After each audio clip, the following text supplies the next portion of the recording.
আমরা স্বীকৃতি দেব জুলাইয়ের ছাত্র গণ অভ্যুত্থানের যথাযথ মর্যাদা দেব, রাষ্ট্রীয় স্বীকৃতি দেব, সাংবিধানিক স্বীকৃতি দেব। সংবিধানের ৪র্থ তফসিলে তার বর্ণনা থাকবে, সেই বৈধতা দেয়া হবে। সেখানে ১০৬ অনুচ্ছেদ অনুসারে যে সরকার গঠিত হয়েছে, অন্তর্বর্তীকালীন সরকার, তার বৈধতাও ওখানে দেয়া হবে। সবকিছুই সাংবিধানিক স্বীকৃতি থাকবে, রাষ্ট্রীয় স্বীকৃতি থাকবে। আমরা সেটা বলেছি এবং আমাদের ভাষ্য, জুলাই ঘোষণাপত্রের ভাষ্য 5 মাস আগে জমা দিয়েছিলাম, 12ই ফেব্রুয়ারি এই বছরের। পরবর্তীতে বিগত 9 তারিখ আবার একটা রিফাইন ভার্সন আমাদের কাছে চেয়েছে, আমি নিজে জমা দিয়েছি।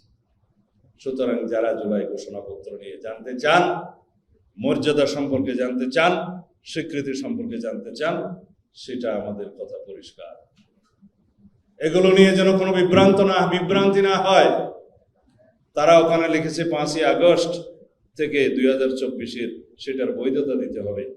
যেটা মর্যাদা দেওয়া দরকার, যেটা সাংবিধানিক স্বীকৃতি দেওয়া দরকার, ভবিষ্যতে যাতে এই জুলাই গণ অভ্যুত্থানে যারা অংশগ্রহণ করেছে তাদের উপরে কোনো শাসক গোষ্ঠী কোনো সময় যাতে বৈধতার অঙ্গুলি না তুলতে পারে, সেই জন্য সেই স্বীকৃতি, সেই কনস্টিটিউশনাল রিকগনিশন দেওয়া হবে।